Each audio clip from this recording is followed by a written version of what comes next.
যখন দেখবে তোমার লাইফে বহুত তাড়া আছে কিন্তু সবটা কাজ একসাথেই করতে হবে, তখন এভাবে মুগ ডাল সিদ্ধ হতে বসিয়ে দেবে।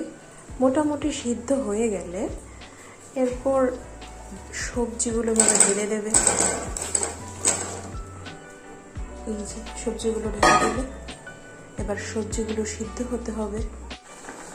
যখন দেখবে যে মোটামুটি 70% সবজিগুলো সিদ্ধ হয়ে গেছে ডালের সাথে, তখন তোমার সাইডে রাখা লবণ, ধনে জিরে গুঁড়ো, লঙ্কা গুঁড়ো, হলুদ গুঁড়ো, স্বাদ অনুসারে চিনি ঢেলে এরপরে দিয়ে দিতে হবে। ঢেলে দিলে ভালো করে নাড়িয়ে নিতে হবে।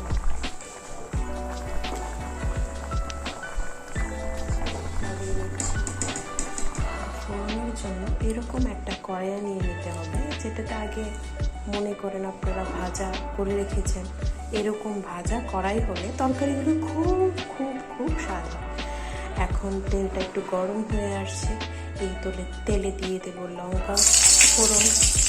লঙ্কাগুলো লাল লাল করে ভাজতে হবে।